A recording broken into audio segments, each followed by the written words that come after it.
HSC Habib media ও শেয়াগালা TV, আমি তো হাবিব হয়েছি আপনার সঙ্গে দেখি।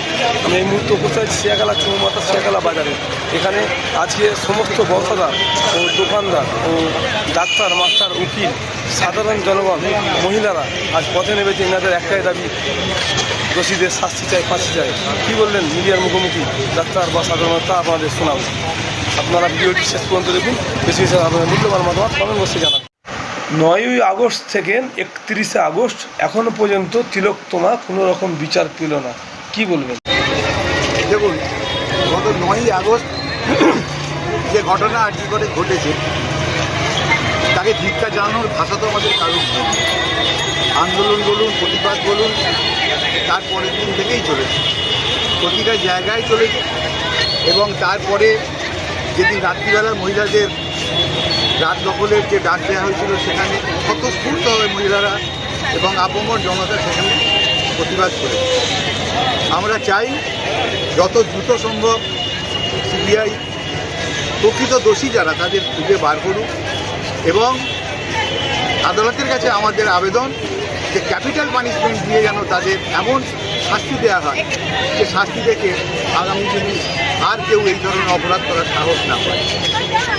এর সঙ্গে আরেকটাও কথা আমার বলার আছে, সেটা হচ্ছে যে সেদিন রাত্রে যে লক্ষ লক্ষ লোক বেরিয়েছিল প্রতিবাদের জন্য, তাদের অন্তর থেকে যেন এই চেতনাটা জাগে যে শুধু প্রতিবাদের জন্যেই আমরা বেরিয়েছি তা নয়, আমরাও আগামী দিনে নিজেরা কোনো মহিলাকে অসম্মান তো করবই না, অন্তত 5 থেকে 10 জন মানুষকে আমরা উদ্বুদ্ধ করব যাতে তারাও কোনো মহিলাদের অসম্মান না করে।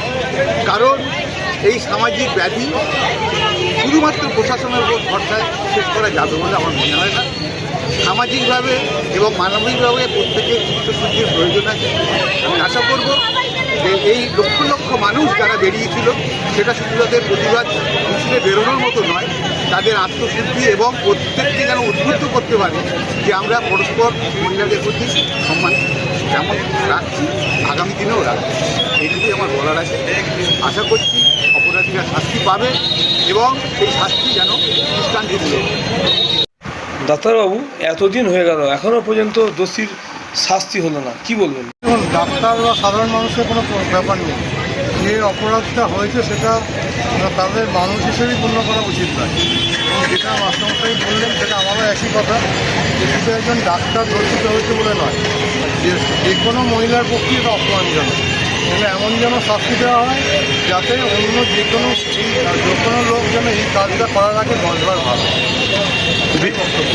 এবং যারা প্রকৃত অপরাধী যারা তাদের তাড়াতাড়ি ধরা হয় এবং ক্যাপিটাল পানিশমেন্ট দেওয়া হয়, যাতে এটা দৃষ্টান্ত থাকে এবং যারা পরবর্তীকালে এই ভুলটা করতে হবে তাদের জন্য সেই ভয়টা থাকে, দরকার জন্য তাদেরকে ভাবতে হয়। বিভিন্ন হসপিটাল সরকারি জায়গায় কিন্তু রুগীদের ভর্তি নিচ্ছে না ঠিকঠাক, ডাক্তাররা আন্দোলন করছে বেশিরভাগই, কি বলবেন?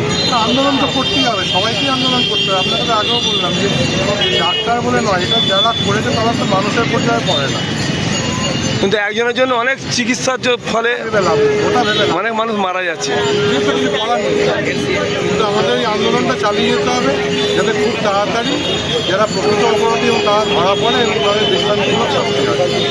ডাক্তাররা যারা মেডিকেল অফিসার এবং আমাদের প্রফেসর, তারা কিন্তু প্রত্যেকেই হসপিটাল অন ডিউটি রয়েছে, প্রত্যেকেই তারা আউটডোর করছে, প্রত্যেকেই এমার্জেন্সি করছে, কিন্তু সংখ্যাটা তুলনামূলক কম। হয়তো যারা দেখা যাচ্ছে হসপিটালে যে ফুল ডাক্তার সাপোর্ট যদি রাখা যায় 500 জন থাকে, সেটা হয়তো জুনিয়র ডাক্তারটা বাদ দিলে সেটা 300 জনে পরিণত হবে। বা জুনিয়র ডাক্তার মানে ইন্টার্ন হাউস স্টাফ যারা আর কি স্টাইপেন্ডারি ডাক্তার, তারা কিন্তু আন্দোলনের সঙ্গে যুক্ত রয়েছে। বাকি কিন্তু যারা হচ্ছে সরকারি চাকরি করে ডাক্তার যারা, তারা কিন্তু অলমোস্ট ডিউটি করছে এবং তারা ডিউটি করছে বলেই প্রত্যেকটা হসপিটালে কিন্তু এখনও পর্যন্ত emergency service, indoor service, outdoor service চলছে। তাহলে কিন্তু indoor service, emergency service, outdoor service সবই কিন্তু বন্ধ হয়ে যেত।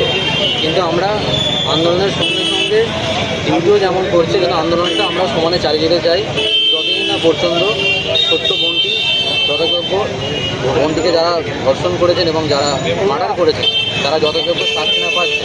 আর একটা দৃষ্টান্তমূলক ব্যাপার হচ্ছে যে একজন মহিলা মানে অন ডিউটি অবস্থায় মানে কর্মক্ষেত্রে সে তার সেফ নয়, তাহলে যে সমস্ত মহিলারা বাজারে ঘুরে বেড়াচ্ছে, হাটে হাটে ঘুরে বেড়াচ্ছে, তাদের সেফটির দায়িত্ব কে নেবে? তাদের সেফটির দায়িত্ব আমাদের সমস্ত জনসাধারণকে নিতে হবে। শুধু তাই নয়, যে প্রশাসন আছে, পুলিশ প্রশাসন, সবাইকেই নিতে হবে। এবং এরকম ঘটনা যদি ভবিষ্যতে কোথাও ঘটে, তার বিরুদ্ধে সবাইকে উঠে লড়তে হবে। না নড়লে এরকম ঘটনা কিন্তু বারবারই হতে থাকবে। এবং যারা দৃষ্টান্তমূলক শাস্তি দিতে হবে, সেটা প্রকাশ্যে শাস্তি দিতে হবে। এরকম নয় যে জেলের মধ্যে ফাঁসি লড়তে দিলাম, কেউ দেখতে পেলাম না, সেটা হবে না। যারা ধরা পড়ে তাদের প্রকাশ্যে শাস্তি দিতে হবে, তার ভিডিওগ্রাফি সোশ্যাল মিডিয়ায় দিতে হবে। তাহলে লোকের বুকে ভয় থাকবে যে শাস্তিটা এটা করার আগে 10 বছর ভাববে, তাহলে সে ভাববে না। ঠিক আছে, জেলের মধ্যে গর্তের মধ্যে তাকে ফাঁসি দিতে কেউ দেখতে পাচ্ছে না, সেই শাস্তি হবে না। প্রকাশ্যে মিডিয়ার সামনে ভিডিওগ্রাফি শাস্তি দিতে হবে, সেই শাস্তি ভিডিও প্রত্যেকটা মিডিয়ায় দিতে হবে। তবে যাতে সবার বুকে ভয় থাকে, এইসব কাজ করে 10 বার সে ভাববে, তাহলে কিন্তু কারো মনে সাহস থাকবেই, কারো মনে ভয় থাকবে না। মানুষের মধ্যে ভয় তৈরি করতে হবে, না হলে কিন্তু এরকম ঘটনা বারবার করতে থাকবে। মাস্টারমশাই, কয়েকদিন হয়ে গেল, দোষীর শাস্তি হবে? বিষয় অত্যন্ত দুঃখের বিষয়, কারণ আরজিকর কাণ্ডে যে ঘটনা ঘটেছে সেটা অত্যন্ত নৃশংস ঘটনা। এই ঘটনার নিন্দা কোনো ভাষাতে করা যায় না। আমরা চাই প্রকৃত অপরাধীরা দ্রুত শাস্তি পাক, এমন দৃষ্টান্তমূলক শাস্তি পাক যে শাস্তিটা দেখে আগামী প্রজন্ম এই ধরনের কর্মকাণ্ড করতে যেন ভাববার আগে ভয়ে কাঁপে। এই ধরনের শাস্তি দ্রুত তদন্ত শেষ করে এই অপরাধীদের দ্রুত শাস্তির দাবি আমরা জানাচ্ছি। আজ থেকে আমরা এইটাই চাইছি, তাহলে আগামী প্রজন্ম আর এই অপরাধগুলো করতে পারবে না। আগের আগে যদি আমাদের এই ধরনের ঘটনা যদি প্রকৃত দৃষ্টান্তমূলক শাস্তি হতো, তাহলে আরজিকর কাণ্ডের এই ঘটনা হয়তো আসতো না। তাই আরজিকর কাণ্ডের এই নৃশংস ঘটনার আমরা প্রতিবাদ জানাচ্ছি তীব্রভাবে, যে অতি দ্রুত তদন্ত শেষ করে প্রকৃত অপরাধীদের দৃষ্টান্তমূলক শাস্তি দেওয়া হোক, ফাঁসি দেওয়া হোক, জনসমক্ষে ভিডিওগ্রাফি করে ডাক্তারবাবু যা বললেন সেইভাবে শাস্তি দেওয়া হোক, যা দেখে আগামী প্রজন্ম এই রাজ্যের মানুষ নয়, এই দেশের প্রত্যেকটা মানুষ যেন একটা ভয় খেয়ে থাকে, আর কোনো এই পাপ কাজ যেন করবার সাহস না পায়। এটাই আমার মূল কথা। ধর্ষক খুনির মৃত্যুদণ্ড চাই, এটাই আমার মূল কথা। ধন্যবাদ। এইখানে বক্তব্য।